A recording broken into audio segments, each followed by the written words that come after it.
Hi. Today பாப்பாவோட birthday. அவளுக்கே தெரியாமல் தூங்கிட்டுருக்கா. நானும் அக்காவும் விஷ் பண்ணலான்னு சொல்லிட்டு அப்படியே பக்கத்தில் போனோம். சொல்லு மினி அம்மோ wish many more happy returns of the day தங்கம். ஒரு வழியாக wish wish many more happy பண்ணி ரிட்டர்ன்ஸ் ஆஃப் தி டே. அப்புறமே அவளுக்கு மேக்கப் பண்ணிவிட்டு சரி ஓகே ஃபோட்டோக்கு போஸ்ட் கொடுக்கலான்னு சொல்லிட்டு அப்படி இப்படி எடுத்துகிட்டு இருந்தோம். அப்புறமே டெக்கரேட் பண்ண ஸ்டார்ட் பண்ணிட்டோம். நாங்கள் பாருங்கள் பர்த்டே பொண்ணு நிற்கிறத பாருங்கள். அப்படியே ஸ்டார்ட் பண்ணிவிட்டு பர்த்டே டெக்கரேட்டும் முடிச்சிருச்சு. அடுத்து கேக் வெட்டுறதுக்கு எல்லாமே அரேஞ்ச் பண்ணிகிட்டு இருந்தோம்.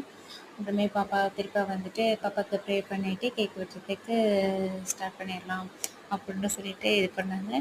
ப்ரே பண்ணிக்கிட்டு இப்போ நாங்கள் கிறிஸ்டின் தான், ஸோ ப்ரே பண்ணிகிட்ருக்காங்க. ப்ரே பண்ணிவிட்டு எல்லாம் அரேஞ்ச் பண்ணி எல்லாம் எடுத்து வச்சாச்சு.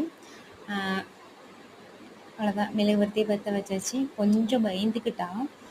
அது சுற்றும் போது ரொம்ப பயந்துக்கிட்டா. அவளே வெட்டுறேன்னு சொல்லிக்கிட்டு இருந்தா. லாஸ்ட்டில் வந்துட்டு கைப்பிடிச்சி வெட்டுற மாதிரி தான் ஆயிடுச்சு.